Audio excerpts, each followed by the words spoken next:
Students, Assalamu alaikum. The topic we will discuss during today's lecture is modeling web applications. Before starting the lecture, let's have a look at what we studied during the last lecture. Previous lecture में हमने requirement engineering के बारे में पढ़ा. इसमें हमने देखा कि जो रिक्वायरमेंट इंजीनियरिंग है वो उन एक्टिविटीज़ के साथ डील करती है जिनकी मदद से हम यूज़र की रिक्वायरमेंट्स को गैदर करते हैं और उसे डॉक्यूमेंट करते हैं. डॉक्यूमेंट करने के बाद हमने उन रिक्वायरमेंट्स को वैलिडेट करवाना होता है यूज़र से, और इसी तरह से हमने जो रिक्वायरमेंट मैनेजमेंट है वो करनी होती है. तो बेसिकली जो रिक्वायरमेंट इंजीनियरिंग का प्रोसेस है, इस प्रोसेस की मदद से हम उन सर्विसेज को आइडेंटिफाई करते हैं जो कि एक सिस्टम ने प्रोवाइड करनी है, और उन सर्विसेज के ऊपर जो कंस्ट्रेंट्स होती है उन्हें आइडेंटिफाई करते हैं. इसके बाद हमने कुछ बेसिक कॉन्सेप्ट्स देखे रिक्वायरमेंट इंजीनियरिंग के, जिसमें हमने देखा कि जो यूज़र की इन्वॉल्वमेंट है वो एक की सक्सेस फैक्टर है रिक्वायरमेंट इंजीनियरिंग प्रोसेस का.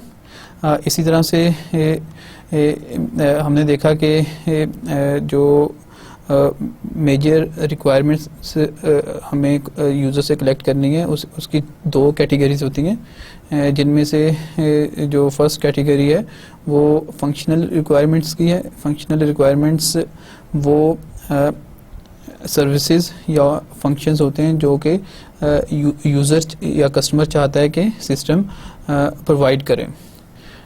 इसी तरह से जो सेकंड कैटेगरी है रिक्वायरमेंट्स की, वो नॉन फंक्शनल रिक्वायरमेंट्स हैं जो कि फंक्शनल रिक्वायरमेंट्स के ऊपर कंस्ट्रेंट्स होती हैं. जब हम रिक्वायरमेंट्स को गैदर कर लेते हैं, इसके बाद जो नेक्स्ट स्टेप होता है, हमने रिक्वायरमेंट्स को डॉक्यूमेंट करना है. रिक्वायरमेंट्स स्पेसिफिकेशन के हमने दो मेथड देखे. हमने देखा कि जब हम रिक्वायरमेंट्स को लिखते हैं तो हम दो लेवल्स के ऊपर जाके लिखते हैं. एक यूज़र लेवल होता है जिसमें हम नॉन टेक्निकल वे में रिक्वायरमेंट्स को लिखते हैं ताकि जो कस्टमर है उन्हें इजीली अंडरस्टैंड कर सके. जो सेकंड लेवल हमारे पास होता है वो सिस्टम लेवल होता है. सिस्टम लेवल में हम रिक्वायरमेंट्स को एक प्रॉपर फॉर्मेट के अंदर लिखते हैं और इसमें हम टेक्निकल टर्म्स को यूज़ करते हैं. तो बेसिकली जो सिस्टम लेवल रिक्वायरमेंट्स होती हैं वो हमारे डेवलपर्स के लिए होती हैं ताकि वो रिक्वायरमेंट्स को बेहतर तरीके से अंडरस्टैंड कर सकें. हमने रिक्वायरमेंट्स लिखने का जो फर्स्ट मेथड देखा वो नेचुरल लैंग्वेज का यूजेज था कि हम नॉर्मल जो नेचुरल लैंग्वेज है हमारी, इसे यूज़ करते हुए हम रिक्वायरमेंट्स को लिखते हैं. हम एक लिस्ट की फॉर्म में रिक्वायरमेंट्स को लिख लेते हैं या हम स्टोरीज की फॉर्म में रिक्वायरमेंट्स लिखते हैं ताकि यूज़र जो है इजीली अंडरस्टैंड कर सके. जो कि कंसिडरेशंस हैं नेचुरल लैंग्वेज को यूज़ करने की, उसमें हमारे पास ये होता है कि हमने एक फॉर्मेट डिफ़ाइन करना है ताकि तमाम रिक्वायरमेंट्स हम एक कंसिस्टेंट फॉर्मेट के अंदर लिखें. इसी तरह से हमने कोशिश ये करनी होती है कि हम टेक्निकल वर्ड्स को अवॉइड करें और अपनी जो लैंग्वेज है उसे बिल्कुल सिंपल रखें.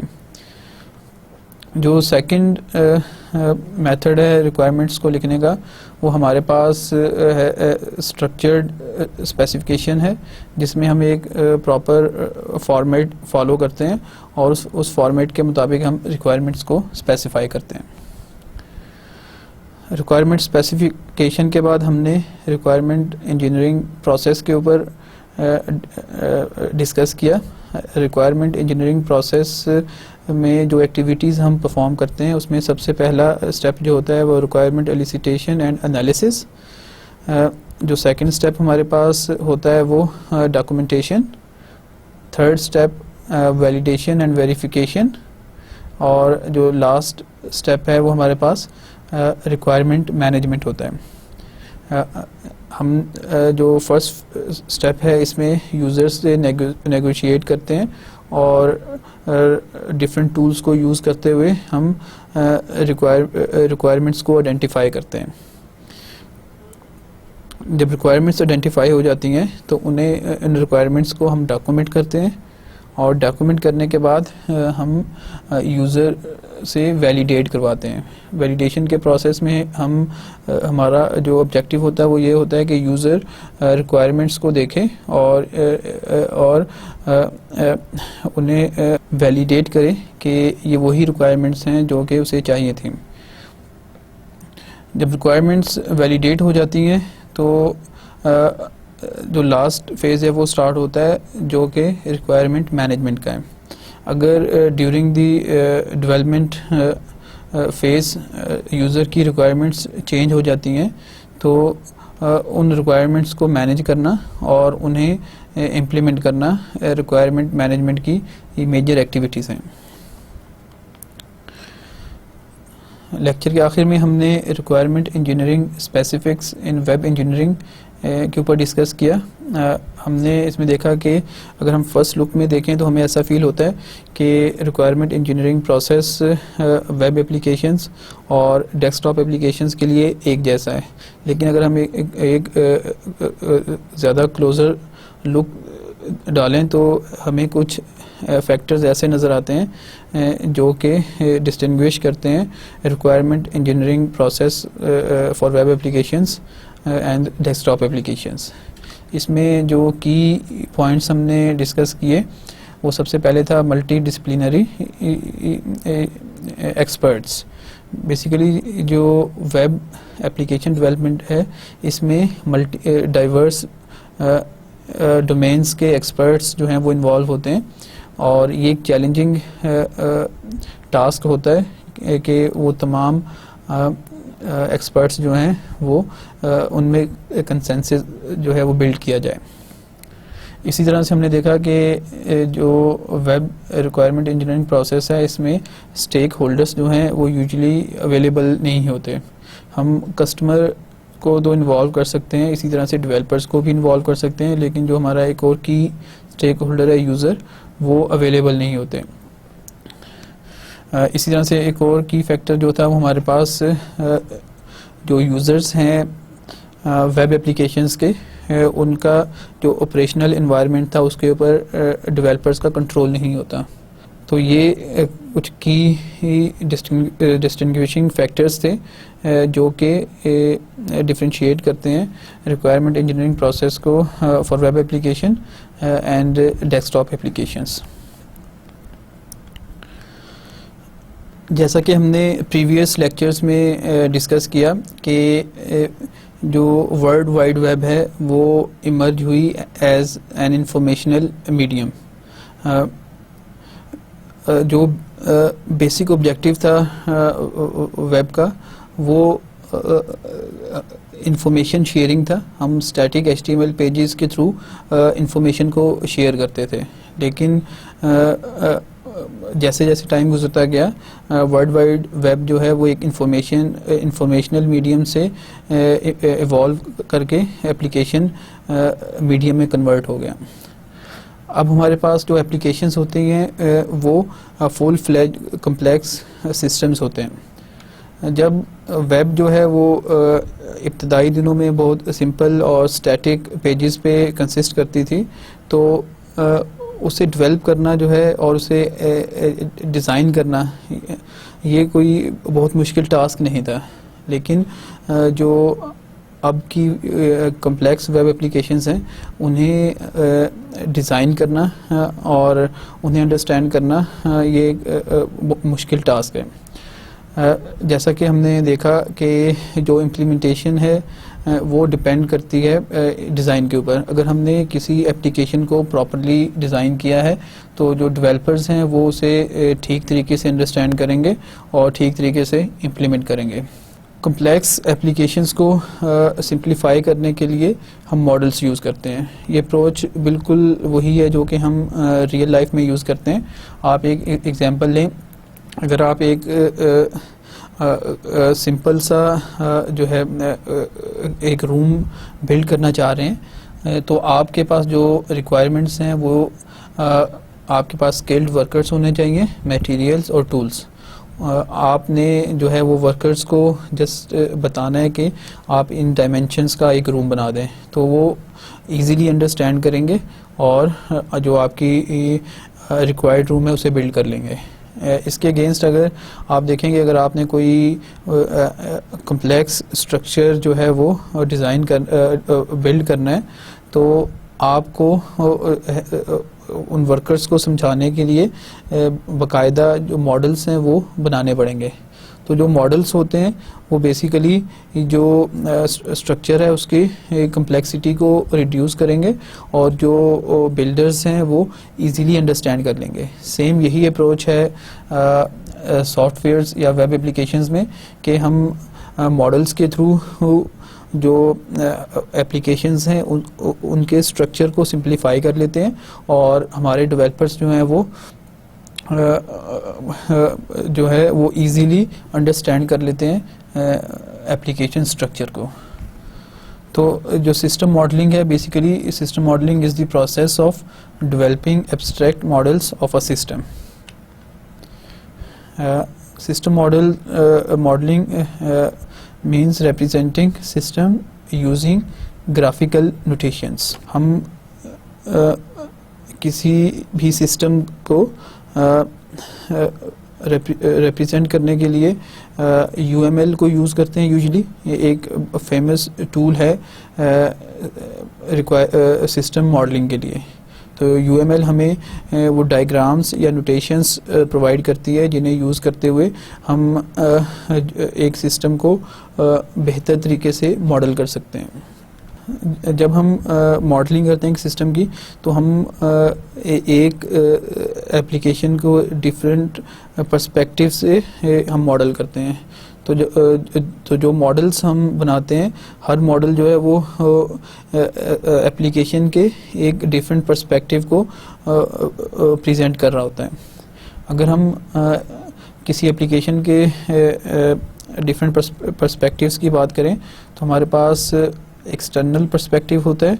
बेसिकली एक्सटर्नल पर्सपेक्टिव में हम सिस्टम कॉन्टेक्स्ट और सिस्टम एनवायरनमेंट को मॉडल करते हैं। बेसिकली ये जो मेजर टास्क होता है हमारे पास एक्सटर्नल पर्सपेक्टिव में, इसमें हमने आइडेंटिफाई करना है सिस्टम की बाउंड्रीज़ को और जो की स्टेक होल्डर्स हैं उन्हें इन्वॉल्व करके हमने उन फंक्शंस और सर्विसेज को आइडेंटिफाई करना है जो कि सिस्टम ने प्रोवाइड करनी है।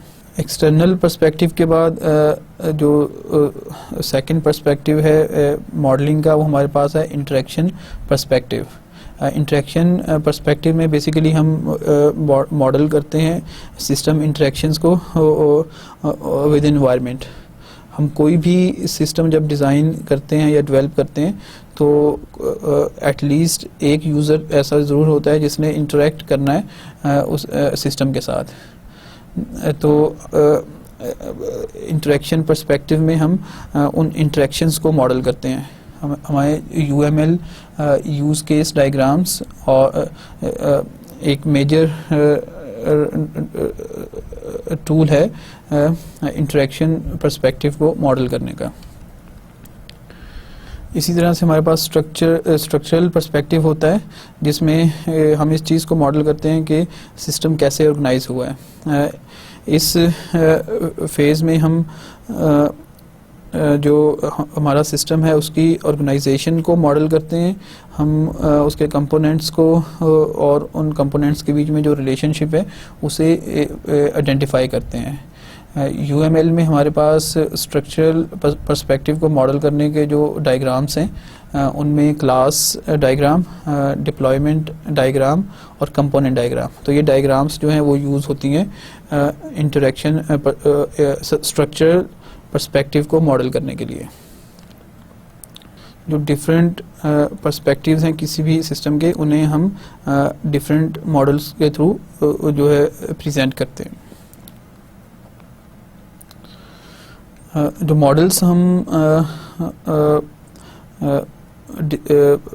डिज़ाइन करते हैं वो डिफरेंट स्टेजेस जो हैं उसमें यूज़ होते हैं। फॉर एग्जांपल जब रिक्वायरमेंट इंजीनियरिंग का फेज़ होता है, इसमें हम जो रिक्वायरमेंट मॉडलिंग होती है वो यूज़ होती है सिस्टम मॉडलिंग, सिस्टम रिक्वायरमेंट्स को ड्राइव करने के लिए, जैसा कि यूज़ केस डायग्राम और एक्टिविटी डायग्राम। तो इन डायग्राम्स के थ्रू हम जो सिस्टम है उसकी सर्विसेज को बेहतर तरीके से एक्सप्रेस करने के लिए और आइडेंटिफाई करने के लिए यूज़ करते हैं। इसी तरह से जो डिज़ाइन फेज़ में हमारे पास मॉडलिंग होती है वो सिस्टम को डिस्क्राइब करने के लिए फॉर इंजीनियर्स यूज़ होती हैं। इसमें हम क्लास डायग्राम्स और सीक्वेंस डायग्राम्स वगैरह जो हैं वो डिज़ाइन करते हैं, जो कि एक सिस्टम को बेहतर तरीके से डिस्क्राइब करती हैं और इंजीनियर्स जो हैं वो उनके लिए कम्प्लेक्सिटी को रिड्यूस कर देती हैं। इसी तरह से जब सिस्टम इम्प्लीमेंट हो जाता है तो हम जो मॉडलिंग है उसे यूज़ करते हैं to document systems structure and operation. अभी हमने प्रीवियस स्लाइड्स में डिस्कस किया कि सिस्टम मॉडलिंग है क्या।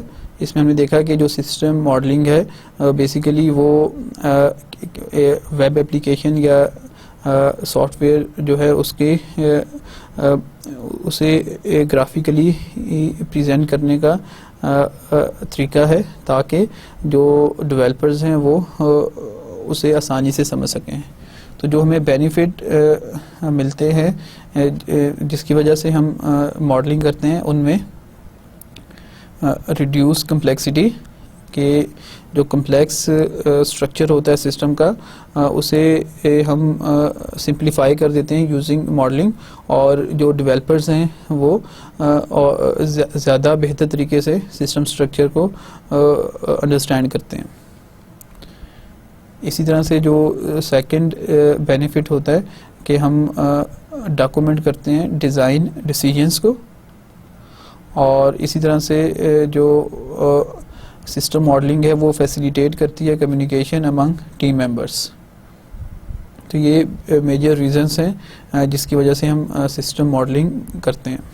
अभी तक के लेक्चर में हमने देखा कि सिस्टम मॉडलिंग है क्या और सिस्टम मॉडलिंग से हमें क्या बेनिफिट्स जो हैं वो अचीव होते हैं।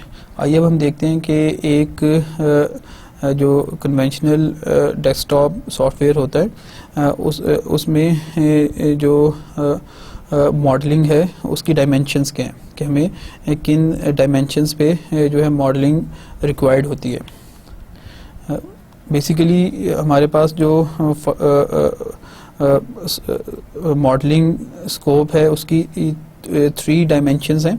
जो फर्स्ट डायमेंशन है वो हमारे पास वो उसे हम लेवल्स का नाम देते हैं। लेवल्स में हम देखते हैं कि हमें जो है वेब एप्लीकेशन में क्या डेवलप करना है और कैसे करना है।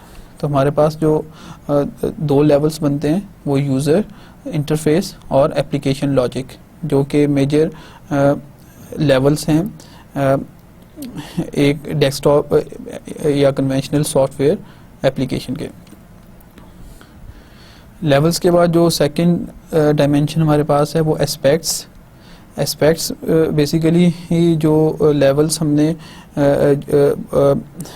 मॉडल करना है उनकी ऑब्जेक्ट्स को हम आइडेंटिफाई करते हैं, उन ऑब्जेक्ट्स के एट्रीब्यूट्स और उन ऑब्जेक्ट्स के जो रिलेशनशिप हैं उन्हें आइडेंटिफाई करते हैं हम, जिन्हें हम स्ट्रक्चर का नाम देते हैं। और इसी तरह से जो फंक्शंस और प्रोसेस होते हैं दोनों लेवल्स पे, यानी यूज़र इंटरफेस और एप्लीकेशन लॉजिक, तो उनके फंक्शंस एंड प्रोसेस जो होते हैं उन्हें हम मॉडल करते हैं, तो जिसका नाम जिसे हम बिहेवियर का नाम देते हैं। तो जो सेकंड डायमेंशन है इसमें हम structure of the application end user interface इससे मॉडल करते हैं, और इसी तरह से जो बिहेवियर यानी फंक्शन एंड प्रोसेसेस होते हैं हम उन्हें मॉडल करते हैं। अब जो मॉडलिंग का प्रोसेस होता है बेसिकली वो थ्रू आउट फेजेस जो है वो जारी रहता है। तो जो फेजेस हैं वो थर्ड डायमेंशन जो है वो बनाते हैं मॉडलिंग प्रोसेस की। अभी हमने डायमेंशंस देखी कि हमें जो है यूज़र इंटरफेस और एप्लीकेशन लेवल पे उनका जो स्ट्रक्चर है उसे और उनके जो बिहेवियर है उसे मॉडल करना होता है। जो लैंग्वेज हम यूजली यूज़ करते हैं वो हमारे पास यूनिफाइड मॉडलिंग लैंग्वेज है, UML. UML is a visual language for specifying and documenting the artefacts of systems. तो यूएमएल जो है एक फेमस और एक स्टैंडर्ड लैंग्वेज है जब हम जिससे यूज़ करके हम सिस्टम को मॉडल कर सकते हैं। ये हमें दो तरह की जो बेसिक हमारे पास रिक्वायरमेंट्स हैं उससे रिलेटेड डायग्राम्स हमें प्रोवाइड करती हैं। अगर हम स्ट्रक्चरल एस्पेक्ट की बात करें तो हमारे पास क्लास डायग्राम्स होती हैं। इसी तरह से अगर हम बिहेवियरल एस्पेक्ट की बात करें तो हम use case diagrams, state machine diagrams, इसी तरह से सीक्वेंस डायग्राम्स के मदद से हम जो बिहेवियर है एप्लीकेशन का हम उसे मॉडल कर सकते हैं। हमने अभी जो है प्रीवियस स्लाइड पे एक कन्वेंशनल डेस्कटॉप एप्लीकेशन की मॉडलिंग डायमेंशंस को डिस्कस किया। अब हम देखते हैं कि जब हम एक वेब एप्लीकेशन को मॉडल करते हैं तो हमारे पास कौन सी डायमेंशंस होती हैं। जैसा कि हमने देखा एक डेस्कटॉप एप्लीकेशन है, उसकी जो लेवल्स हैं हमारे पास वो एप्लीकेशन और यूज़र इंटरफेस होते हैं। लेकिन अगर हम बात करें वेब एप्लीकेशन की तो जो वेब एप्लीकेशन के मेजर बिल्डिंग ब्लॉक्स हैं हमारे पास वो प्रेजेंटेशन के पेज, जो वेब पेजेस हैं उनका लेआउट क्या है और यूज़र इंटरफेस किस तरह का है। इसी तरह से हाइपर टेक्स्ट के जो हमारे पास जिसमें हम नोड्स को आइडेंटिफाई करते हैं और उन नोड्स के बीच में जो नेविगेशनल स्ट्रक्चर होता है हम उसे आइडेंटिफाई करते हैं। इसी तरह से हमारे पास कंटेंट्स के वो इन्फॉर्मेशन जो कि हमने वेब एप्लीकेशन पे जो है वो प्रोवाइड करनी है। तो ये हमारे मेजर बिल्डिंग ब्लॉक्स होते हैं। इन मेजर ब्लॉक्स के लिए हमने जो है एस्पेक्ट्स हैं जिन्हें हमने मॉडल करना है, वो अगेन हमारे पास बिहेवियर और स्ट्रक्चर हैं। तो हमने तीनों लेवल्स यानी प्रेजेंटेशन, हाइपर टेक्स्ट और कंटेंट, इन तीनों लेवल्स के लिए हमने स्ट्रक्चर को भी मॉडल करना है और बिहेवियर को भी मॉडल करना है। और अगेन जो प्रोसेस है वो थ्रू आउट डेवलपमेंट फेजेस जो है वो कंटिन्यू रहता है। इसमें जो हमारे पास एक मज़ीद डायमेंशन है हमारे पास वो कस्टमाइजेशन की है। तो बेसिकली जो कस्टमाइजेशन है इसमें हम वेब एप्लीकेशन के कॉन्टेक्स्ट इंफॉर्मेशन जो होती है उसे हम यूज़ करते हैं और उसे उसके मुताबिक जो है हम वेब एप्लीकेशन प्रोसेस को जो है वो अडॉप्ट करते हैं। अब जो कस्टमाइजेशन का डोमेन है डायमेंशन है वो इन्फ्लुएंस करती है बाकी तीनों डायमेंशंस को भी। अगर हम समराइज़ करें जो मॉडलिंग डायमेंशंस हैं एक वेब एप्लीकेशन के लिए, तो हमें रिक्वायरमेंट मॉडलिंग करनी है एक वेब एप्लीकेशन के लिए, जिसके लिए हम यूज़ केस डायग्राम और एक्टिविटी डायग्राम्स को यूज़ करते हैं। इसी तरह से हमने कंटेंट मॉडलिंग करनी है। कंटेंट मॉडलिंग बेसिकली डील करती है कि हमने एक वेब एप्लीकेशन के पे कौन कौन से कंटेंट्स जो हैं वो हमने ऐड करने हैं। तो उन कंटेंट्स की जो मॉडलिंग है हमारे पास उसे हम कंटेंट मॉडलिंग का नाम देते हैं। इस कंटेंट्स को मॉडल करने के लिए हम क्लास डायग्राम्स और हमारे पास स्टेट मशीन डायग्राम्स, ये डायग्राम्स हैं जिनके थ्रू हम कंटेंट मॉडलिंग करते हैं। इसी तरह से हमें नेविगेशनल मॉडलिंग करनी होती है जो कि जिसमें हम नोड्स और उन नोड्स के बीच में जो नेविगेशनल स्ट्रक्चर है हम उसे मॉडल करते हैं। और इसी तरह से प्रेजेंटेशन मॉडलिंग, जिसमें हम जो पेज का लेआउट है या इंटरफेस है हम उसे मॉडल करते हैं। तो हमारे पास जो बिल्कुल बेसिक मॉडल्स रिक्वायर्ड हैं वो रिक्वायरमेंट मॉडल हो गया, कंटेंट मॉडल हो गया, नेविगेशनल मॉडल हो गया और प्रेजेंटेशन मॉडल। तो ये बिल्कुल बेसिक से मॉडल्स हैं जिन्हें हम यूज़ करते हैं एक वेब एप्लीकेशन को प्रेजेंट करने के लिए। जैसा कि हमने डेस्कटॉप या जो हमारे कन्वेंशनल सॉफ्टवेयर्स होते हैं उसे मॉडल करने के लिए हमने देखा कि UML हमारे पास एक मेजर टूल है जिसे यूज़ करके हम कन्वेंशनल डेस्कटॉप एप्लीकेशंस को मॉडल करते हैं। वेब एप्लीकेशंस को मॉडल करने के लिए भी हम UML को यूज़ कर सकते हैं, लेकिन हमें कुछ एक्सटेंशंस चाहिए होती हैं कि जिनकी वजह से हम बेहतर तरीके से मॉडल कर सकते हैं वेब एप्लीकेशंस को। तो जो हमारे पास एक टूल है UML based web engineering, basically वो एक एक्सटेंशन है UML की जो कि UML की बेसिक कंस्ट्रक्ट्स को यूज़ करता है और प्लस वेब एप्लीकेशंस के नेचर के मुताबिक उसमें एक्सटेंशंस करता है।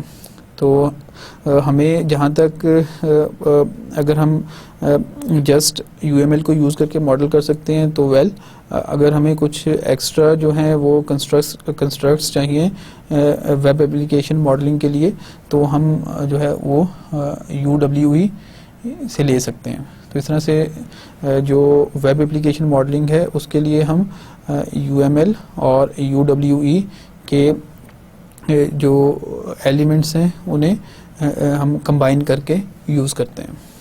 प्रीवियस स्लाइड्स में हमने देखा कि अगर हम एक वेब एप्लीकेशन को मॉडल करना चाह रहे हैं तो हमें कौन कौन से मुख्तलिफ जो मॉडल्स हैं वो क्रिएट करने हैं। इसमें जो सबसे पहला मॉडल था वो था रिक्वायरमेंट मॉडलिंग। तो आइए अब हम डिटेल में डिस्कस करते हैं कि हम एक वेब एप्लीकेशन की जो रिक्वायरमेंट्स हैं हम उन्हें कैसे मॉडल कर सकते हैं। बेसिकली जो UWE है यानी UML बेस्ड वेब इंजीनियरिंग, ये हमें दो तरह की डायग्राम्स जो हैं वो प्रोवाइड करती हैं जो कि बेस करती हैं UML डायग्राम्स के ऊपर ही। जो फर्स्ट डायग्राम है हमारे पास वो है use case diagram. The goal of use case diagram is to provide a high level explanation of the relationship between the system and the outside world, set goals। तो basically जो use case diagram होती है इसमें हम एक high level पे देखते हैं कि सिस्टम कौन कौन सी सर्विसेज प्रोवाइड कर रहा है और यूज़र्स कौन कौन से डिफरेंट यूज़र्स हैं जो कि इन सर्विसेज को यूज़ कर रहे हैं। तो हमारे पास जो ह्यूमन यूज़र्स होते हैं हम उन्हें आइडेंटिफाई करते हैं और हर टाइप का जो यूज़र है वो कौन कौन से फंक्शंस जो हैं वो परफॉर्म कर रहा है। तो एक हाई लेवल की जो प्रेजेंटेशन है यूज़ केस डायग्राम। इसी तरह से जब हम यूज़ केस डायग्राम बनाते हैं तो उसमें हम हाई लेवल पे देखते हैं कि एक फंक्शन परफॉर्म हो रहा है। उस फंक्शन की जो डिटेल्ड स्टेप्स हैं उन्हें डिस्क्राइब करने के लिए हम एक्टिविटी डायग्राम यूज़ करते हैं। तो basically activity diagram is a graphical representation of work flows of step wise activities and actions with support for choice, iteration and concurrency. तो बेसिकली ये जो एक्टिविटी डायग्राम है वो किसी भी यूज़ केस को डिटेल्ड किसी भी यूज़ केस का डिटेल्ड व्यू होता है। तो हम सबसे पहले देखते हैं कि हम एक वेब एप्लीकेशन जो है उसका यूज़ केस डायग्राम हम कैसे बना सकते हैं। एक यूज़ केस डायग्राम के जो मेजर कंपोनेंट्स हैं हम पहले उन्हें डिस्कस करते हैं और उसके बाद हम एक एग्जांपल सिस्टम लेके उसके लिए यूज़ केस डायग्राम जो है वो प्रिपेयर करेंगे।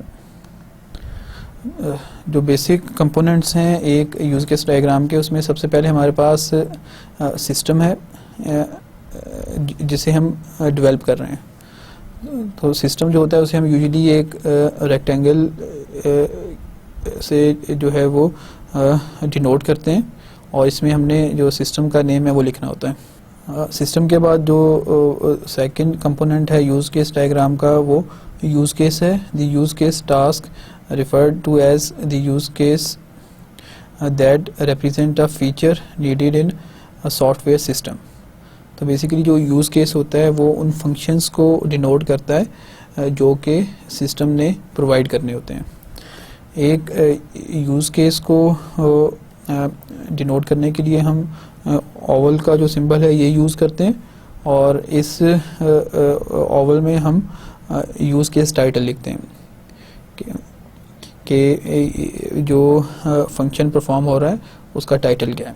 हमने इस सिस्टम को जो है देख लिया कि उसे हम रेक्टेंगल से डिनोट कर सकते हैं। हमने यूज़ केस को देख लिया कि जो फंक्शंस हैं उस सिस्टम जो ने परफॉर्म करने हैं उन्हें हम जो है ओवल की शक्ल में जो है वो डिनोट कर सकते हैं एक यूज़ केस डायग्राम में। इसी तरह से जो थर्ड कंपोनेंट हमारे पास है वो एक्टर्स का है। The actor who trigger the use case to activate. Basically actors वो स्टेक होल्डर्स होते हैं जो कि उन फंक्शंस को यूज़ करते हैं। इनमें हमारे पास ह्यूमन एक्टर्स हो सकते हैं जिन्हें हम इस सिंबल से डिनोट करते हैं। इसी तरह से हमारे पास कोई एक्सटर्नल सिस्टम भी हो सकता है जो कि हमारे सिस्टम को यूज़ कर रहा हो। तो इसके लिए हमारे पास जो सिस्टम को डिनोट करने का जो सिंबल है वो हमारे पास एक रेक्टेंगल है जिसमें हम एक्टर का स्टीरियोटाइप यूज़ करते हैं और उसके बाद सिस्टम का नेम। तो अगर ह्यूमन यूज़र है तो उसे हमने उसके लिए अलग सिंबल है और इसी तरह से अगर कोई एक्सटर्नल सिस्टम जो है वो कम्युनिकेट कर रहा है हमारे सिस्टम के साथ तो उसके लिए एक रेक्टेंगल का सिंबल यूज़ होता है। हमने जब स्टेक होल्डर्स या यूज़र्स को आइडेंटिफाई कर लिया, इसके बाद हमारे पास जो है नेक्स्ट स्टेप जो है नेक्स्ट कंपोनेंट जो है वो कम्युनिकेशन लाइंस हैं। कम्युनिकेशन लाइंस के थ्रू हम ये पॉइंट आउट करते हैं कि कौन सा फंक्शन किस यूज़र ने परफॉर्म करना है। तो कम्युनिकेशन लाइंस हमारे पास एक स्ट्रेट लाइन होती है जिसके थ्रू हम कनेक्ट करते हैं यूज़ केसेस को विद यूज़र्स। हमने जो मेजर कंपोनेंट्स हैं वो डिस्कस किए यूज़ केस डायग्राम के, जिसमें सिस्टम इटसेल्फ इसी तरह से हमारे पास जो है यूज़ केसेस हैं, हमारे पास एक्टर्स हैं और कम्युनिकेशन लाइंस हैं। समटाइम्स हमें कुछ यूज़ केसेस के बीच में डिपेंडेंसीज़ हैं, उन्हें हमें जो है वो हाईलाइट करना होता है यूज़ केस डायग्राम के अंदर। जो फर्स्ट टाइप की डिपेंडेंसी है उसे हम इंक्लूड रिलेशनशिप कहते हैं। The include relationship represents the inclusion of the functionality of one use case with in another. Sometimes ऐसा होता है कि हमें कोई एक फंक्शन परफॉर्म करने के लिए करने से पहले कोई दूसरा फंक्शन जो है वो लाजमन परफॉर्म करना है। फॉर एग्ज़ाम्पल अगर एक यूज़र जो है वो ईमेल को व्यू करना चाह रहा है तो इससे पहले लाजमी है कि वो लॉगिन करें। तो इस तरह से जो लॉगिन का फंक्शन है वो इंक्लूडेड है व्यू ईमेल्स के यूज़ केस में। तो इसके लिए हम बजाय इसके कि हर यूज़ केस को हम रिपीट करें फॉर लॉगिन, इसे मैं दोबारा से मैं एक्सप्लेन करूँगा जहाँ से ये स्लाइड स्टार्ट हुई थी। प्रीवियस स्लाइड्स में हमने मेजर कंपोनेंट्स देखे यूज़ केस डायग्राम के, जिसमें सिस्टम, यूज़ केसेस यानी फंक्शंस जो कि सिस्टम ने प्रोवाइड करने हैं। इसी तरह से हमारे पास जो है स्टेक होल्डर्स या यूज़र्स, जिसमें हमारे पास ह्यूमन यूज़र्स भी हो सकते हैं और कोई एक्सटर्नल सिस्टम भी हो सकता है। इसी तरह से हमारे पास कम्युनिकेशन लाइंस हैं जो कि लिंक करती हैं यूज़ केसेस को विद यूज़र्स। समटाइम्स कुछ ऐसे यूज़ केसेस भी होते हैं जो कि जो पार्ट होते हैं किसी दूसरे यूज़ केस का, यानी हमें एक फंक्शन परफॉर्म करने से पहले कोई दूसरा फंक्शन परफॉर्म करना लाजमी होता है या ऑप्शनल होता है। तो इस तरह की जो रिलेशनशिप है यूज़ केसेस के बीच में, उन्हें हम डिपेंडेंसीज़ का नाम देते हैं। ये डिपेंडेंसीज़ हमारे पास दो तरह की होती हैं। जो फर्स्ट टाइप है वो हमारे पास इंक्लूड रिलेशनशिप है। The include relationship represents the inclusion of the functionality of one use case within another. तो बेसिकली जब हमारे पास कोई ऐसा सिनेरियो हो कि एक यूज़ केस को परफॉर्म करने से पहले दूसरे यूज़ केस का परफॉर्म होना लाजमी हो, तो हम उन दोनों का जो रिलेशनशिप है उसे इंक्लूड स्टीरियोटाइप जो है उससे हम डिनोट करते हैं। आप एग्जांपल लें कि हमारे पास एक यूज़ केस है जो कि एक लाजमी हिस्सा है किसी दूसरे यूज़ केस का। जैसे इस यूज़ केस को हम इंक्लूड यूज़ केस का नाम देते हैं, और जो सेकंड यूज़ केस हमारे पास है वो बेस यूज़ केस है। यानी अगर हम बेस यूज़ केस को एग्जीक्यूट करना चाह रहे हैं तो उससे पहले हमारे पास जो इंक्लूड यूज़ केस है वो लाजमी होना है। तो अब बजाय इसके कि हम इंक्लूड यूज़ केस को बेस यूज़ केस के अंदर हम शामिल करें, हम दोनों यूज़ केसेस को अलग रखते हैं और इनका जो रिलेशनशिप है उसे हम इंक्लूड जो स्टीरियोटाइप है उससे हम डिनोट कर देते हैं। तो जब हम इंक्लूड का रिलेशन यूज़ करते हैं बिटवीन टू यूज़ केसेस, तो उसका बेसिक पर्पस यही होता है कि जो इंक्लूडेड यूज़ केस है वो एक लाजमी हिस्सा है बेस यूज़ केस का। इसी तरह से समटाइम्स हमारे पास कुछ यूज़ केसेस ऐसे होते हैं जिनका रिलेशनशिप ऑप्शनल होता है, जिनकी डिपेंडेंसी जो है वो ऑप्शनल होती है। तो इस तरह के जो रिलेशनशिप्स हैं उन्हें हम एक्सटेंड के रिलेशन से डिनोट करते हैं। फॉर एग्जांपल हमारे पास एक बेस यूज़ केस है और एक्सटेंशन यूज़ केस है। तो बेस यूज़ केस हमारा बेसिक यूज़ केस है, जबकि एक्सटेंशन यूज़ केस जो है वो बेस यूज़ केस की फंक्शनैलिटी को एक्सटेंड करता है। तो हम जो एक डैश एरो है उससे हम डिनोट करते हैं रिलेशनशिप को, और एक्सटेंड का जो स्टीरियोटाइप है वो रिलेशन की टाइप को जो है डिनोट करता है। तो इस स्लाइड पे हमने दो तरह की डिपेंडेंसीज को देखा, इंक्लूड रिलेशनशिप और एक्सटेंड रिलेशनशिप। जब हम इंक्लूड रिलेशनशिप यूज़ करते हैं तो इसका मतलब होता है कि वो एक मस्ट कंडीशन है, और लेकिन जब हम एक्सटेंड का जो रिलेशनशिप है उसे यूज़ करते हैं तो इसका मतलब है कि जो डिपेंडेंसी है वो ऑप्शनल है। इसी तरह से हम यूज़ केस जनरलाइजेशन को भी यूज़ करते हैं यूज़ केस डायग्राम बनाते हुए। Use case generalization is a relationship from a child use case to a parent use case specifying how a child can specialize all behaviors and characteristics described for the parent. Basically sometimes हमारे पास कुछ ऐसे use cases होते हैं जिनमें कुछ parts जो हैं वो कॉमन होते हैं, जिन्हें हम जनरल फॉर्म कहते हैं, लेकिन उनके बाकी का जो रिमेनिंग पार्ट होता है वो स्पेशलाइज्ड होता है। तो जनरलाइजेशन जो है वो दो लेवल पे होती है हमारे पास, यूज़ केसेस के बीच में भी और जो है हमारे यूज़र्स के बीच में भी। अगर आप एग्जांपल लें तो हमारे पास यूज़र्स हैं फॉर एग्जांपल जो कि रजिस्टर हो जाते हैं, और कुछ यूज़र्स ऐसे हैं किसी साइट पे जो कि अनरजिस्टर्ड हैं।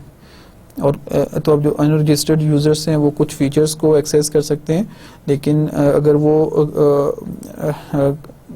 कंप्लीट फीचर्स को सिस्टम पे एक्सेस करना चाह रहे हैं तो उनके लिए रजिस्टर होना लाजमी है। अब जो रजिस्टर्ड यूज़र्स है वो उन फीचर्स को भी एक्सेस कर सकता है जो कि एक अनरजिस्टर्ड यूज़र कर रहा है। तो हमारे पास जो है एक यूज़र एक जनरलाइज्ड होगा जो कि सिस्टम के कुछ फीचर्स को एक्सेस कर रहा है, जबकि जो स्पेशलाइज्ड हमारे पास यूज़र है वो रजिस्टर्ड यूज़र्स है जो कि जनरल फॉर्म के अलावा भी कुछ एक्स्ट्रा करैक्टरिस्टिक्स भी रखता है। जनरलाइजेशन को डिनोट करने के लिए हमारे पास अगर एक जनरलाइज्ड यूज़ केस है और एक स्पेशलाइज्ड, तो हम इन दोनों को जो है एम्प्टी एरो सिंबल से डिनोट करते हैं। अगर हमारे पास जनरलाइजेशन यूजर्स लेवल पे हो, तो फॉर एग्जांपल हमारे पास एक जनरलाइज्ड यूज़र है और एक स्पेशलाइज्ड यूज़र है, तो उनके दरमियान हम इसी सिंबल को यूज़ करते हुए जनरलाइजेशन को डिनोट कर सकते हैं। तो आप देखें कि अभी प्रीवियस स्लाइड्स में हमने जो बेसिक कंस्ट्रक्ट्स हैं यूज़ केस डायग्राम के उन्हें देखा। इसके अलावा हमने जो डिपेंडेंसीज़ हैं इंक्लूड और एक्सटेंड की उन्हें डिस्कस किया, और इसी तरह से जो जनरलाइजेशन का रिलेशनशिप है हमने उसे डिस्कस किया। बेसिकली जो कंस्ट्रक्ट्स हैं हमारे पास वो हमें UML प्रोवाइड करती है, लेकिन अगर हम हम इन्हीं कंस्ट्रक्ट्स को यूज़ करते हुए जो कन्वेंशनल या डेस्कटॉप एप्लीकेशंस हैं हमारे पास, हम उन्हें उनके लिए रिक्वायरमेंट्स को मॉडल कर सकते हैं। लेकिन अगर हम वेब की बात करें तो वेब की जो एक स्पेसिफिक रिक्वायरमेंट है वो ये है कि हमने डिस्टिंग्विश करना है between navigational use cases and functional use cases. यानी फंक्शनल यूज़ केसेस वो यूज़ केसेस हैं जो कि कोई फंक्शन परफॉर्म करते हैं या वो डेटाबेस में कोई चेंज लाते हैं, और नेविगेशनल यूज़ केसेस वो हैं जो कि डेटाबेस में कोई चेंज नहीं लाते। फॉर एग्ज़ाम्पल अगर एक यूज़र जो है वो वेबसाइट से कोई डाटा सर्च करता है, तो बेसिकली उसने जो है एक नेविगेशनल फंक्शन जो है वो परफॉर्म किया है। उसने जो वेबसाइट का डेटाबेस है उसमें कोई मॉडिफिकेशन नहीं की। तो इस तरह के जो फंक्शंस होते हैं हम उन्हें जो है वो नेविगेशनल फंक्शंस का नाम देते हैं, जबकि जो हमारे पास फंक्शनल यूज़ केसेस हैं उसमें जो है सिस्टम का जो डेटाबेस है उसमें चेंजेस आती हैं। फॉर एग्जांपल एक यूज़र अपने आप को रजिस्टर करता है तो जो यूज़र्स का टेबल होगा उसमें नया रिकॉर्ड ऐड होगा। तो इस तरह के जो यूज़ केसेस होते हैं हम उन्हें जो है फंक्शनल यूज़ केसेस का नाम देते हैं। तो जो वेब की रिक्वायरमेंट है वो ये है कि हमने डिस्टिंग्विश करना है between functional and navigational use cases. अब UML के तमाम कंस्ट्रक्ट्स को हम यूज़ करके यूज़ केस डायग्राम बना सकते हैं, लेकिन जो नेविगेशनल और फंक्शनल यूज़ केसेस को डिफरेंशिएट करना है उसके लिए हमें जो है UWE से कुछ नोटेशंस लेनी है, जिसमें हमारे पास एक स्टीरियोटाइप है ब्राउजिंग का जो कि बेसिकली डिनोट करता है कि ये एक नेविगेशनल यूज़ केस है, और इसी तरह से हमारे पास जो प्रोसेसिंग का स्टीरियोटाइप है वो आइडेंटिफाई करता है कि ये यूज़ केस जो है वो फंक्शनल यूज़ केस है।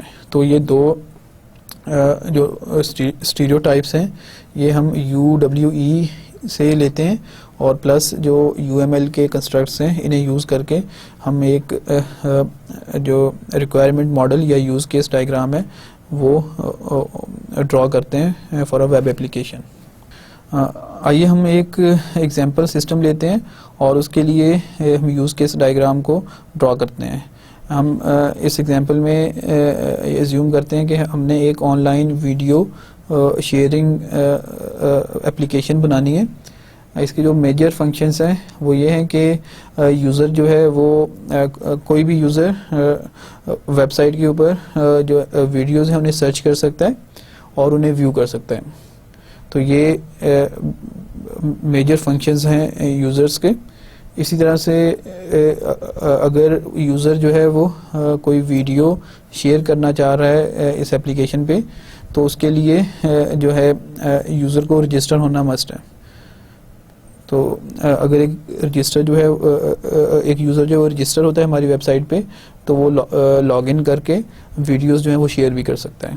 तो ये हमारे पास एक ओवरऑल सिनेरियो है। अब हम इस जो एग्जांपल वेब एप्लीकेशन है इसके लिए हम यूज़ केस डायग्राम को ड्रॉ करते हैं। अब देखेंगे यूज़ केस डायग्राम को ड्रॉ करने के लिए हमारे पास सबसे पहले हमने ये देखना है कि जो एप्लीकेशन है वो क्या क्या फंक्शन परफॉर्म कर रही है और उन फंक्शंस को हम यूज़ केस के तौर पर जो है वो ड्रॉ करेंगे।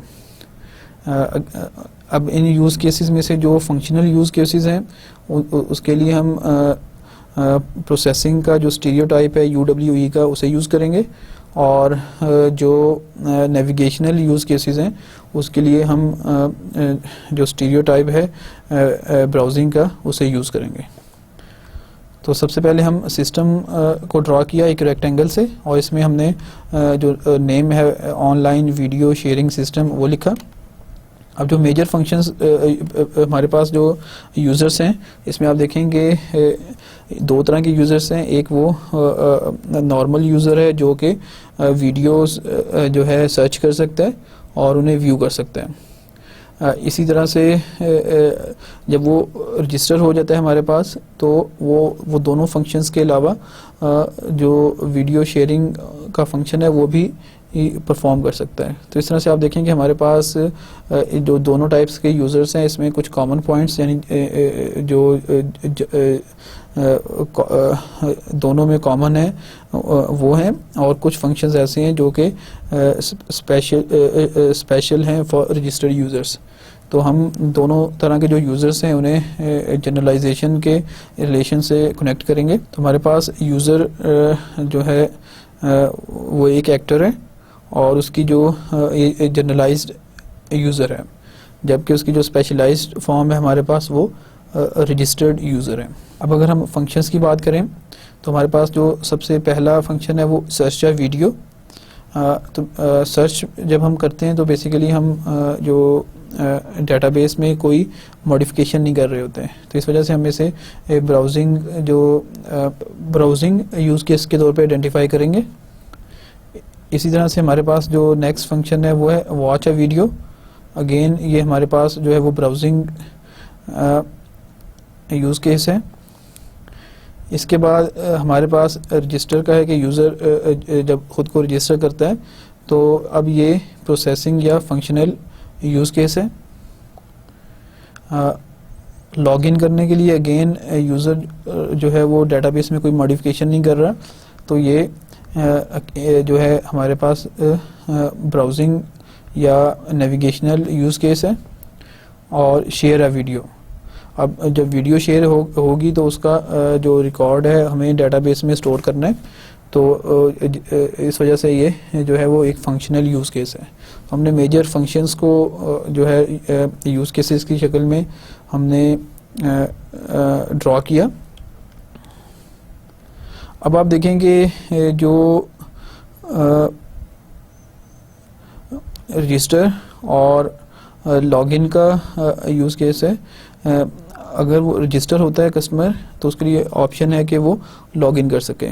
तो इस तरह से जो दोनों यूज़ केसेस हैं इसमें हमारे पास एक्सटेंड का रिलेशनशिप पाया जाता है। और अगर हम बात करें शेयर अ वीडियो, तो वीडियो शेयरिंग के लिए लाजमी है कि जो यूज़र है वो लॉगिन किया हुआ हो। तो इस तरह से इन दोनों यूज़ केसेस के बीच में जो इंक्लूड का रिलेशनशिप है वो पाया जाता है।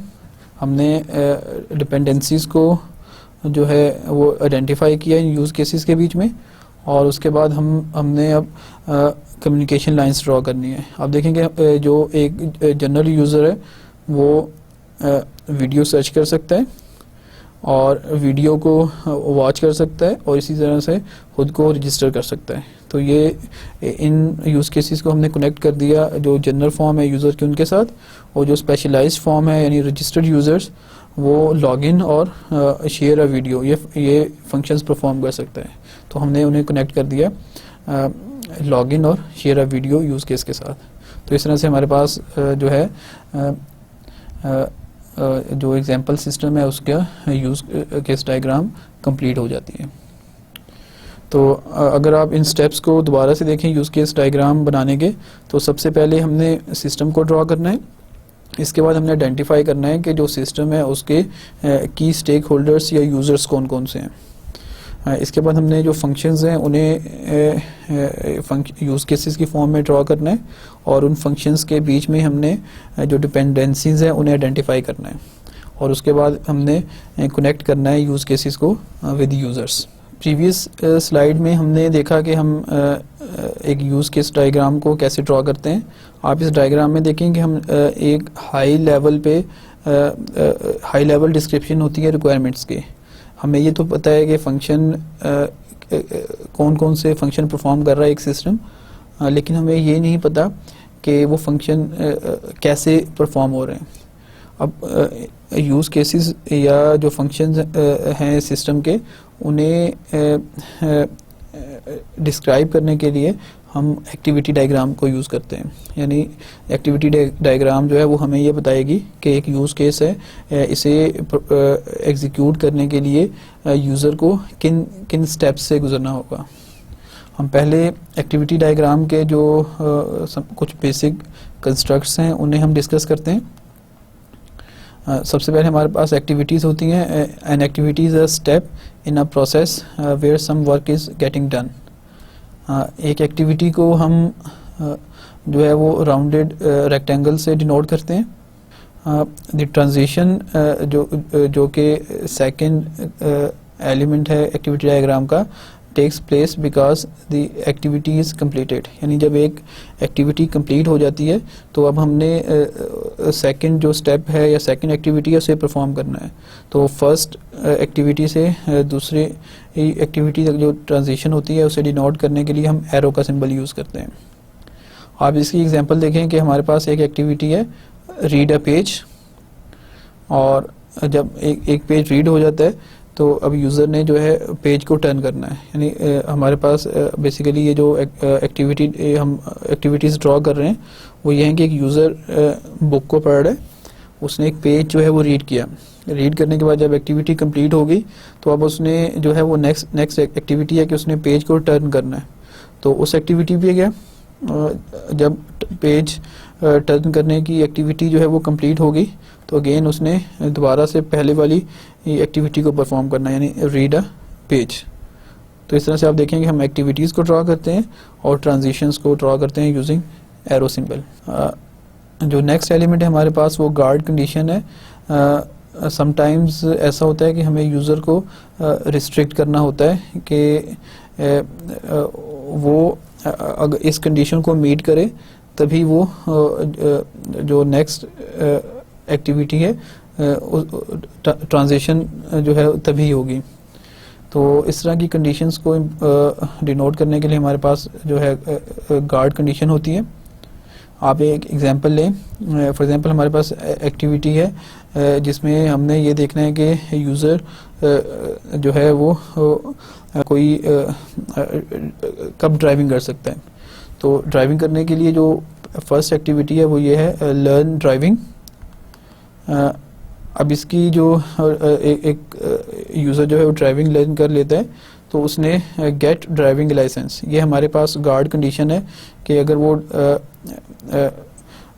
इस कंडीशन को फुलफिल करे तभी वो कार ड्राइव कर सकता है। तो आप देखेंगे हमने एक एक्टिविटी से दूसरी एक्टिविटी तक जो ट्रांजिशन है उसके ऊपर हमने एक कंडीशन इम्पोज कर दी, तो इसे हम गार्ड कंडीशन का नाम देते हैं। इसी तरह से हमारे पास डिसीजंस हैं। समटाइम्स हमें किसी एक्टिविटी की जो आउटपुट होती है उसकी बेस के ऊपर हमें डिसाइड करना है कि हमने अब कौन सी नेक्स्ट एक्टिविटी जो है वो परफॉर्म करनी है। तो इसके लिए हमारे पास जो डायमंड सिंबल है ये यूज़ होता है डिसीजन को डिनोट करने के लिए। मर्ज पॉइंट्स के लिए भी हम डायमंड सिंबल को यूज़ करते हैं जब मल्टीपल एक्टिविटीज़ मर्ज करके उसके बाद हमने कोई एक्टिविटी परफॉर्म करनी हो। एक्टिविटी के स्टार्ट को हम जो है वो एक सर्कल, फील्ड सर्कल होता है और एरो सिंबल, इसे जो है वो स्टार्ट किसी एक्टिविटी का डिनोट करते हैं। और एंड करने के लिए भी हम arrow symbol, incoming arrow symbol, और हमारे पास सर्कल होता है जिसके अंदर हम एक फील्ड सर्कल जो है वो ड्रॉ करते हैं। तो ये सिंबल्स जो हैं वो एक्टिविटी के स्टार्ट और एंड को डिनोट करते हैं। हमने प्रीवियस स्लाइड में जो बेसिक एलिमेंट्स हैं एक्टिविटी डायग्राम के, हमने उन्हें पढ़ा। अब हम एक यूज़ केस जो कि हमने डिज़ाइन किया था example system online video sharing का जो है उसके लिए, हम उसके लिए अब एक्टिविटी डायग्राम जो है वो ड्रॉ करते हैं। जो यूज़ केस हम अभी ड्रॉ करेंगे वो हमारे पास है रजिस्ट्रेशन का। अगर हम रजिस्ट्रेशन के प्रोसेस को देखें, बड़ा लॉजिकल जो सीक्वेंस बनता है वो ये है कि यूज़र के पास एक इनपुट फॉर्म होगा। यूज़र जो है उस फॉर्म में अपनी इंफॉर्मेशन प्रोवाइड करेगा और सबमिट कर देगा अपनी इंफॉर्मेशन को। जब इंफॉर्मेशन सबमिट होती है तो यूजुअली हम उसे वैलिडेट करते हैं। हम देखते हैं कि अगर जो यूज़र की इंफॉर्मेशन है वो करेक्ट है तो हम उस यूज़र को रजिस्टर कर लेते हैं। अदरवाइज़ हम जो है यूज़र को दोबारा से एक एरर मैसेज शो करके कहते हैं कि वो जो डाटा है उसे री एंटर करें। तो ये ओवरऑल प्रोसेस होता है रजिस्ट्रेशन का। तो हमने अब इन स्टेप्स को जो है वो ड्रॉ करना है यूजिंग एक्टिविटी डायग्राम। हमने जो स्टार्ट सिंबल एक्टिविटी का वो ड्रॉ किया। इसके बाद देखें जो फर्स्ट एक्टिविटी थी हमारे पास वो ये थी user fill the registration form. ये जब एक्टिविटी परफॉर्म हो जाएगी तो हम नेक्स्ट एक्टिविटी की तरफ जाएंगे। User selects submit button. अब डाटा सबमिट हो गया।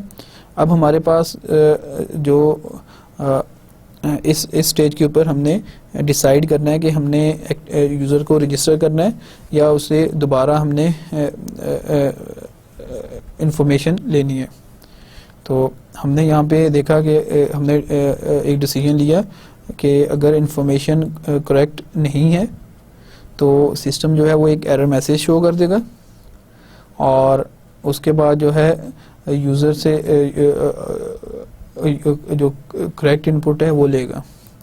यूज़र जब करेक्ट इनपुट हमें प्रोवाइड कर देगा तो अगेन वो वापस चला जाएगा सबमिट की एक्टिविटी के ऊपर कि वो अपनी इंफॉर्मेशन को सबमिट करेगा।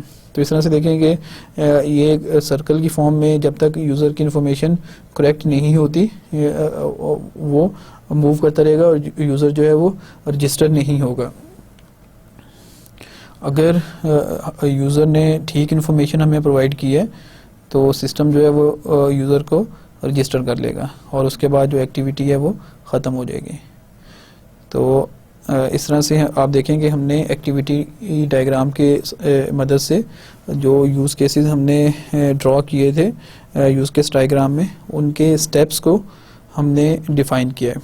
तो इस तरह से जो यूज़ केस डायग्राम है वो एक हाई लेवल के ऊपर रिक्वायरमेंट्स को जो है प्रेजेंट करती है, जबकि एक्टिविटी डायग्राम है वो डिटेल्ड व्यू है यूज़ केसेस का। अभी हमने जो एलिमेंट्स यूज़ किए थे एक्टिविटी डायग्राम को ड्रॉ करने के लिए वो सारे के सारे एलिमेंट्स जो हैं वो UML से हम लेते हैं। इसी तरह से UWE भी है जो कि कुछ कंस्ट्रक्ट्स हमें प्रोवाइड करता है जिसकी मदद से जब हम वेब एप्लीकेशन की एक्टिविटीज़ को ड्रॉ करते हैं तो वो ज़्यादा बेहतर तरीके से रिप्रेजेंट करती हैं यूज़ केसेस को। जो स्टीरियोटाइप नोटेशंस हमें UWE प्रोवाइड करता है, मतलब एडिशन है UML कंस्ट्रक्ट्स में। वो एलिमेंट्स हमारे पास हैं यूज़र एक्शन। बेसिकली जब यूज़र कोई एक्शन किसी एक्टिविटी में जब यूज़र कोई एक्शन परफॉर्म करता है तो हम उस एक्टिविटी को जो है यूज़र एक्शन एक्टिविटी का नाम देते हैं। तो उसके लिए हम यूज़र एक्शन का स्टीरियोटाइप यूज़ करते हैं, प्लस जो आइकन आप देख रहे हैं एक्टर का और ग्रेटर देन सिंबल्स हैं, ये सिंबल्स जो हैं वो प्रेजेंट करते हैं यूज़र एक्शन को। इसी तरह से जो नेक्स्ट एलिमेंट है UWE का, वो हमारे पास है सिस्टम एक्शन। यानी जब कोई सिस्टम एक्शन जो है वो एक्शन परफॉर्म करता है तो उस एक्टिविटी को हम डिनोट करते हैं सिस्टम एक्शन स्टीरियोटाइप से। तो इसी तरह से इसका आइकन भी यूज़ होता है हमारे पास, जिसके लिए रेक्टेंगल है जो कि सिस्टम को डिनोट करती है। डिस्प्ले एक्शन, जब कोई ऐसा एक्शन परफॉर्म हो जिसमें हमें वेब पेज कोई एलिमेंट डिस्प्ले कर रहा है तो उसे हम डिस्प्ले एक्शन का नाम देते हैं। इसी तरह से जब यूज़र कोई नेविगेशनल ऑपरेशन परफॉर्म करता है, एक्टिविटी परफॉर्म करता है, तो उसके लिए हमारे पास नेविगेशन एक्शन का स्टीरियोटाइप होता है उन्हें आइडेंटिफाई करने के लिए एक्टिविटीज़ को। डिस्प्ले पिन, जब हम यूज़र को कोई आउटपुट दिखाते हैं तो उस आउटपुट की एक्टिविटी जो किसी एक्टिविटी की आउटपुट है उसे डिनोट करने के लिए हम आउटपुट पिन यूज़ करते हैं। और इसी तरह से जब हम यूज़र से कोई इनपुट लेते हैं तो उसके लिए हमारे पास इंटरेक्शन पिन है। तो आप देखेंगे हम ये जो स्टीरियोटाइप्स हैं हमारे पास, ये हमें प्रोवाइड किए UWE ने, और हर स्टीरियोटाइप के साथ उसका आइकन है। तो इन दोनों को हम कंबाइंड फॉर्म में यूज़ करते हैं एक्टिविटीज़ को आइडेंटिफाई करने के लिए। आइए अब हम मॉडिफाई करते हैं जो एक्टिविटी हमने यूजिंग UML ड्रॉ की थी, उसे अब हम UWE के जो एलिमेंट्स हैं उनकी मदद से ड्रॉ करते हैं। हमने एक्टिविटी को स्टार्ट किया। अब देखेंगे जो फर्स्ट एक्टिविटी थी हमारे पास वो ये था कि हमने यूज़र को फॉर्म डिस्प्ले करना है। तो अब ये जो एक्टिविटी है वो इसके लिए हम जो स्टीरियोटाइप यूज़ करेंगे वो डिस्प्ले एक्शन है, क्योंकि हमारी एप्लीकेशन ने हमें कोई फॉर्म जो है वो डिस्प्ले किया है। और इस एक्टिविटी का नाम हमने रखा है रजिस्ट्रेशन फॉर्म। अब इस रजिस्ट्रेशन फॉर्म में हमें यूज़र से इनपुट भी चाहिए, तो जिसके लिए फॉर एग्जांपल हम यूज़र से नेम, ईमेल और पासवर्ड ये 3 वैल्यूज़ इनपुट के तौर पे ले रहे हैं। तो हमने जो है इनपुट पिन जो है उसे यूज़ किया कि यूज़र अपना नेम जो है वो एंटर करेगा, उस पर हमने जो कंडीशन या उसकी टाइप सेट की है वो टेक्स्ट होनी चाहिए। इसी तरह से जो सेकंड इनपुट है ईमेल और थर्ड इनपुट है पासवर्ड। तो हमने जो इनपुट फील्ड्स हमें रिक्वायर्ड हैं हमने वो मेंशन किए। यूज़र जब इनपुट प्रोवाइड कर देता है तो अब यूज़र ने फॉर्म डिस्प्ले हो गया। अब जो नेक्स्ट फेज़ होगा हमने यूज़र से इनपुट लेनी है। आप देखेंगे अब जो एक्शन परफॉर्म करना है या एक्टिविटी परफॉर्म करनी है वो यूज़र ने परफॉर्म करनी है। इस वजह से हम इसे यूज़र एक्शन का नाम देते हैं और हम जो आइकन यूज़ करेंगे वो यूज़र एक्शन का जो आइकन है उसे वो यूज़ होगा। अब इस एक्टिविटी में जो यूज़र है वो इनपुट प्रोवाइड करेगा और इसमें जो कंडीशन है कि वो वैलिडेटेड इनपुट होनी चाहिए। अब ये इनपुट जो है वो जो नेक्स्ट एक्टिविटी है जिसने डाटा को स्टोर करना है वहाँ तक इनपुट जो है वो ट्रांसफ़र होगी और अब जो सिस्टम है उसने डाटा को स्टोर करना है डेटाबेस में। तो अब देखेंगे अब ये जो एक्टिविटी है वो परफॉर्म करेगा सिस्टम, इस वजह से हम इसे सिस्टम एक्शन का नाम देते हैं। और जब डाटा सेव हो जाएगा तो उसके बाद एक्टिविटी जो है वो ख़त्म हो जाएगी। तो इस तरह से आप देखेंगे जब हम UML के साथ UWE के एलिमेंट्स को ऐड करते हैं तो एक ज़्यादा बेहतर व्यू और डिस्क्रिप्शन जो है यूज़ केसेस की वो सामने आती है। लेक्चर के आखिर में हम आज के लेक्चर को समराइज़ करते हैं। आज के लेक्चर में सबसे पहले हमने देखा कि सिस्टम मॉडलिंग है क्या। तो बेसिकली हमने इसमें देखा कि जब हमारे पास कॉम्प्लेक्स प्रॉब्लम्स होती हैं तो उन्हें सिंप्लीफाई करने के लिए हम मॉडल्स यूज़ करते हैं। तो जो सिस्टम मॉडलिंग है वो एक सॉफ्टवेयर या वेब एप्लीकेशन को सिंप्लीफाई करने के स्ट्रक्चर को सिंप्लीफाई करने के लिए जो डिफरेंट मॉडल्स प्रिपेयर किए जाते हैं इस प्रोसेस को हम सिस्टम मॉडलिंग का नाम देते हैं। इसके बाद हमने जो मॉडलिंग रिक्वायरमेंट है उस पर हमने डिस्कस किया। इसमें हमने यूज़ केस डायग्राम और एक्टिविटी डायग्राम। तो इसमें हमने देखा कि जो यूज़ केस डायग्राम्स हैं इसके जो बेसिक कंस्ट्रक्ट्स हैं वो UML ने हमें प्रोवाइड किए हैं, लेकिन जब हम web specific use case diagram draw करते हैं तो हमें कुछ कंस्ट्रक्ट्स जो हैं वो UWE से लेने पड़ते हैं ताकि हम बेहतर तरीके से यूज़ केस डायग्राम को ड्रॉ कर सकें। इसी तरह से फिर हमने एक्टिविटी डायग्राम जो है उसे उसके एलिमेंट्स को पढ़ा, और अगेन हमने जो UML के अलावा UWE के जो एलिमेंट्स हैं जो कि एनहेंस करते हैं एक्टिविटी डायग्राम को, हमने उन्हें भी स्टडी किया। अगर आप इस टॉपिक से रिलेटेड जो मटेरियल है वो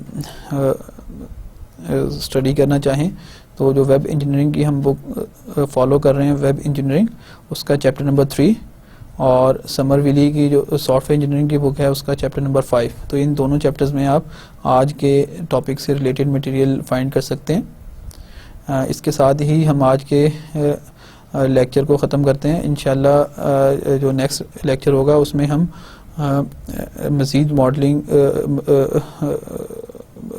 मॉडल्स जो कि रिक्वायर्ड होते हैं वेब एप्लीकेशन को डिज़ाइन करने के लिए हम उन्हें डिस्कस करेंगे। तो तब तक के लिए अल्लाह हाफिज़।